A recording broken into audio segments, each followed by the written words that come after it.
Thank you. Yeah. I think 32 years ago, probably I was 17. So, and then I spent almost 10 years in the state of Florida, studying and working. I worked in pediatric oncology as a childhood cancer epidemiologist for 3 years, and then about 4 years as an infectious disease epidemiologist, investigating outbreaks of, say, salmonella infections, hepatitis A, etc. So that's just a little bit about me. So today we have a few specific and time-delineated objectives. By the end of this 1 hour session, thank you, gentlemen. Cool. You'll be able to differentiate between what is accuracy and reliability. Number two, you should be able to list at least 2 measures or indices of reliability. Also, you'll be able to interpret some common measures of reliability for both categorical, which are nominal outcomes, like Black, White, Asian, and also continuous variables, say like cholesterol levels, serum albumin. And finally, the last objective, we will maybe use some laptops that you have here and calculate one statistic using a free software program called OpenAPI. So we'll have some hands-on learning to keep you engaged. Are there any questions or thoughts before we start? And again, please feel free to ask any questions, raise your hand. Yeah. Let's get started. I have a little quiz here, one question, just one item. Let's say you are working with a team of researchers and you want to measure this one blood lab value. I'll let you read the vignette and tell me what you think.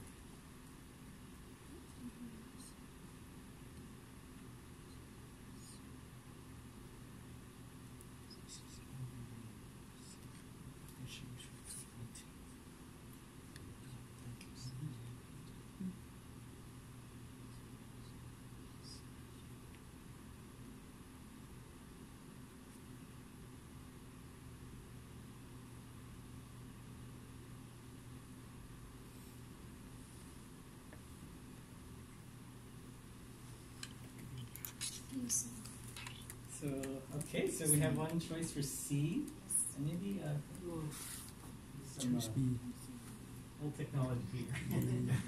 It's okay to write on the board. So maybe, let's say,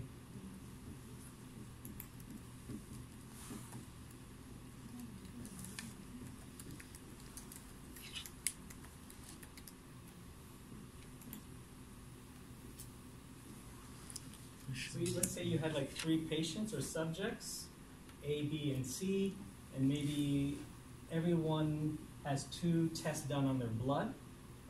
Assay 1, one different type of test for vitamin D, assay 2, and you get maybe different values, like, I forgot how vitamin D is usually read, the reference range, but like, and so on. And so you have 2 columns of numbers, and you want to look at maybe the agreement between these 2. And so I think one of our colleagues suggests maybe C, Pearson correlation coefficient, and which is very popular. People have used that to look at the agreement between, say, 2 raters, 2 tests, 2 standardized patients, 2 lab assays. We'll come back to this question at the end of the session. So just don't worry, we will answer and go through all the choices. So well, let's dive right in. So if we talk to people who are not researchers, not clinicians, there tends to be a lot of confusion with these 2 terms, accuracy and reliability. And a lot of times in everyday conversation in English, we'll use them interchangeably, that I have a reliable car, or my blood pressure cuff in the simulation lab is accurate. But they actually mean 2 different things. Accuracy refers to truth or validity. Is my instrument, whether it's actually an instrument, say for measuring blood or weight, or a survey instrument, is it measuring what it's supposed to measure? Reliability, on the other hand, is reproducibility, agreement, or concordance, and they're 2 different things. They sound similar, but so when we read our journals, perhaps when we train our standardized patients, there's a concept of is there inter-rater reliability high or low? So let me give you an example because this is a little confusing. You know, when before I started in research, I would maybe confuse them too. So let's say we have a man who weighs 50 kilograms. That is his true weight, 50 kilograms. In his home or apartment, he has a scale, a bath scale, in the bathroom.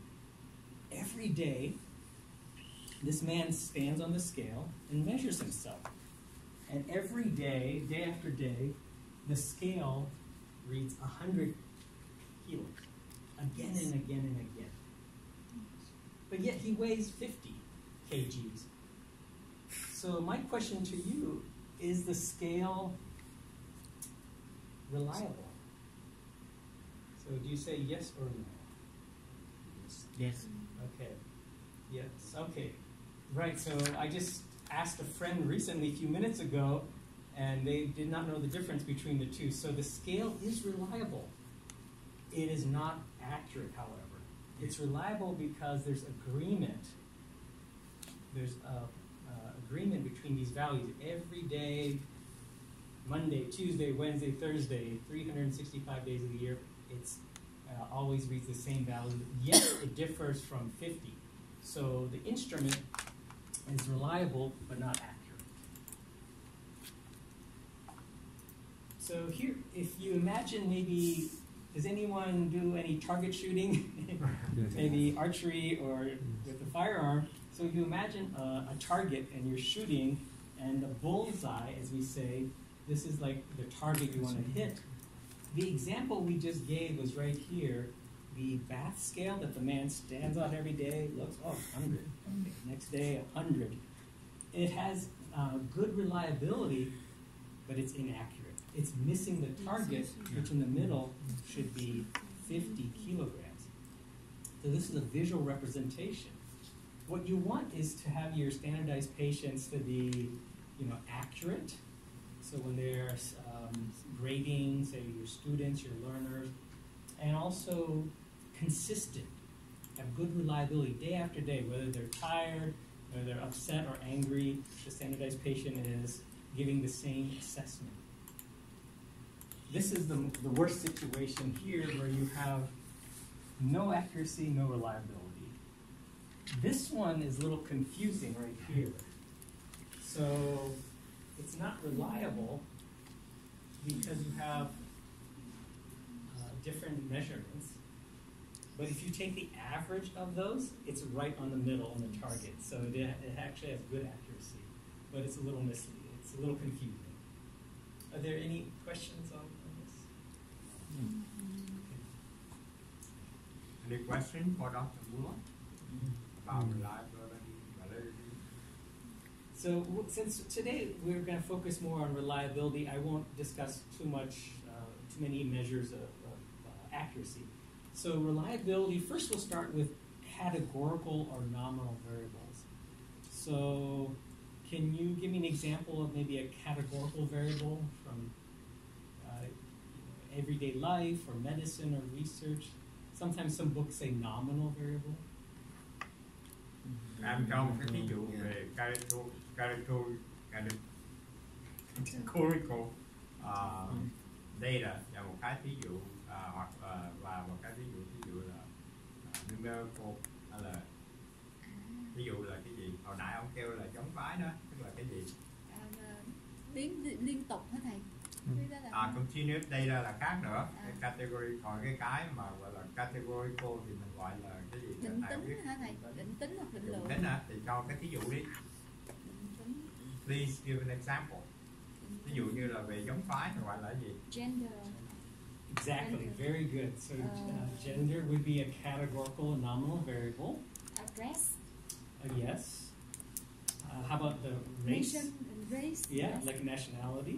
Yeah. Excellent. These are good examples of categorical or nominal. There's no quantitative value.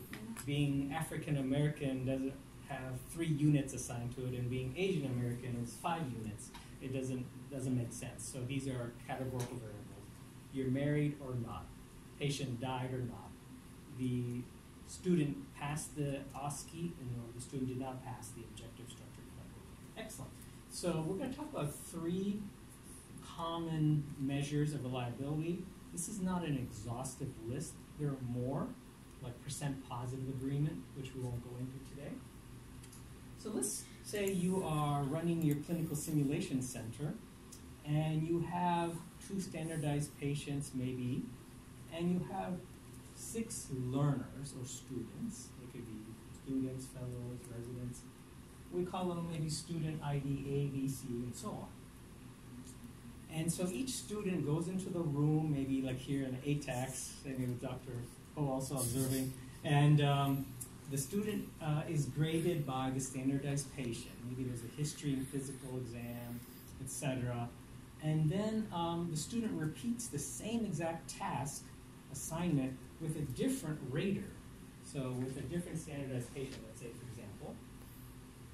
And the objective is, did the student pass the exam? So maybe did the student do everything right, or whatever the definition of pass is. And so you, as the maybe administrator or director of assessment or the standardized patient program, you want to see if these 2 judges or 2 raters or 2 standardized patients are reliable. Both might be wrong. You know, maybe let's say both are new maybe, and they both agree.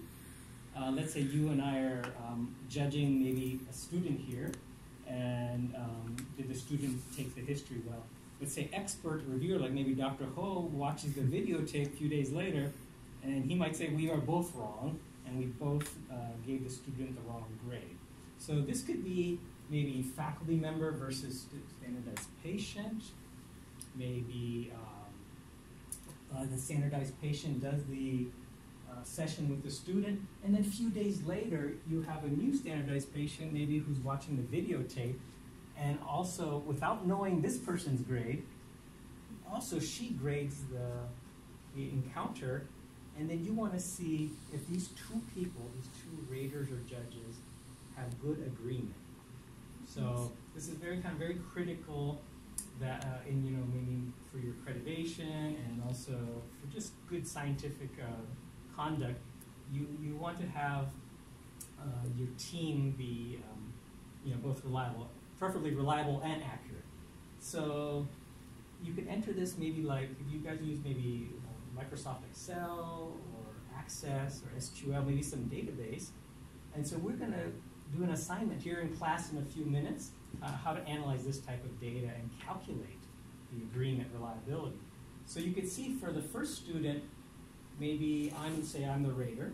I go in the room, and the student comes in, and I say pass after something.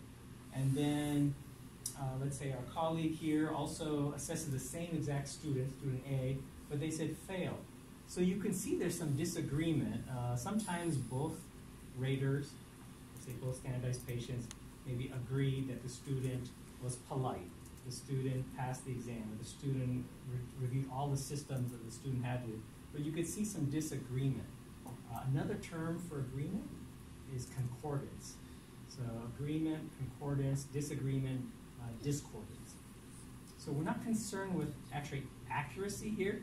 Again, both raters could be wrong, and maybe an expert faculty might say, you say pass, but maybe Dr. Ho says, no, both are wrong, maybe they failed. But at least there's some reliability measure we can calculate. So once you have that data, like that in that table, you can enter it into this type of format. So have any of you guys ever seen a 2x2 table? Yes. Okay, maybe you've taken epidemiology or biostatistics. If we go left and right here, rows are horizontal and columns are vertical. And so what do you call the intersection of a row and a column? The square. Do you know what we say in statistics? I call it a cell value. So C-E-L-L. So the intersection of a row and a column is a cell. So we have 4 cells. So sometimes some textbooks will call this a 4-fold table. F-O-U-R, F-O-L-D, table. But most would say maybe a 2x2 table. So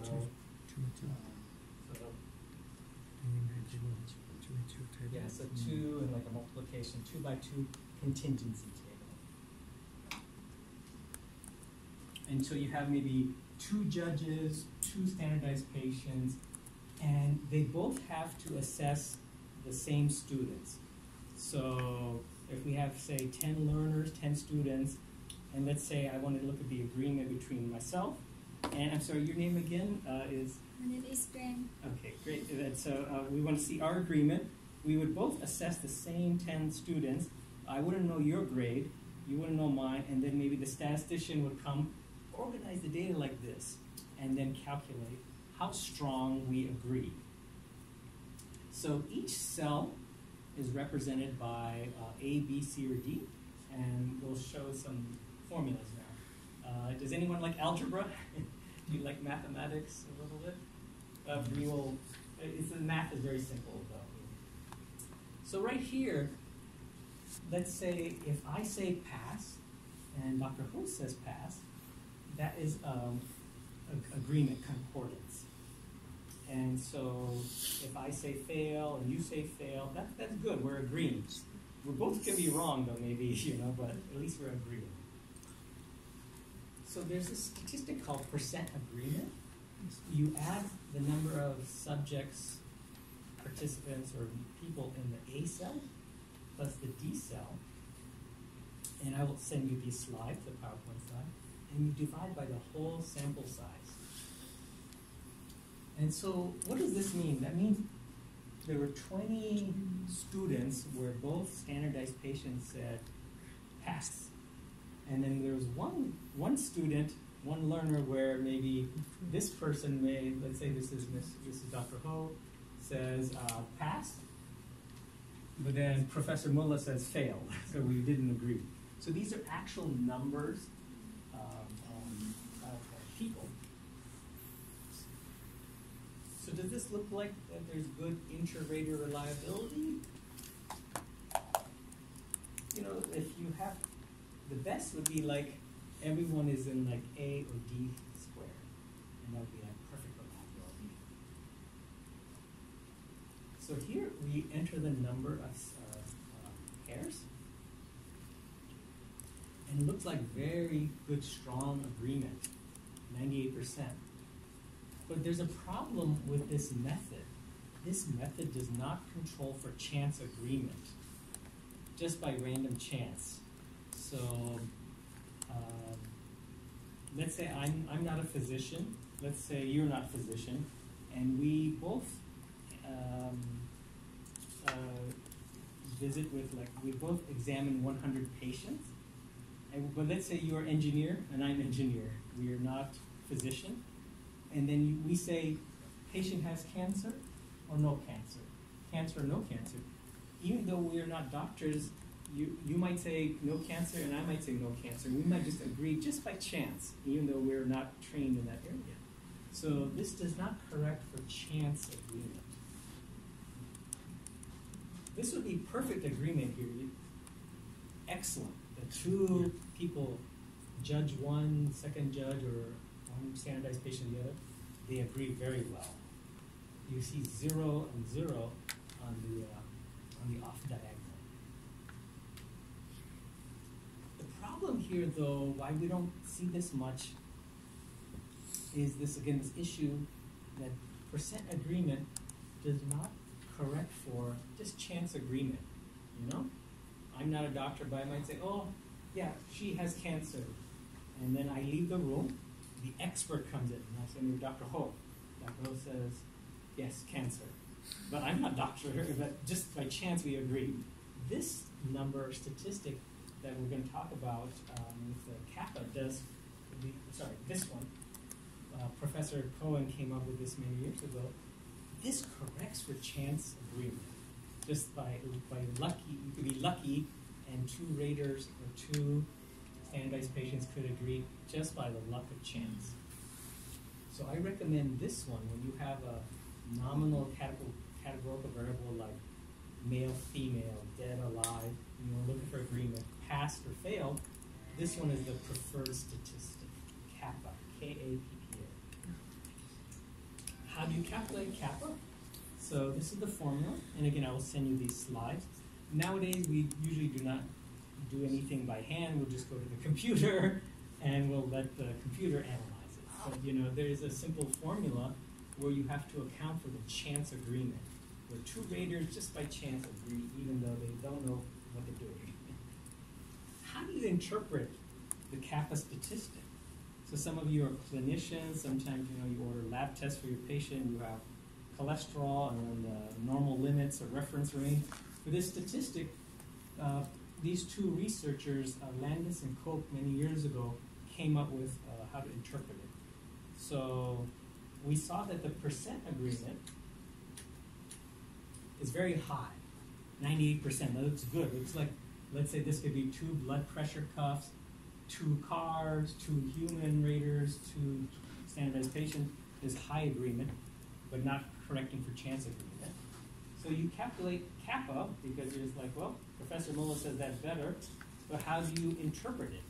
So higher the better. So 1.0 means perfect agreement after correcting for chance agreement. Rarely it can be also negative, which is pretty bad.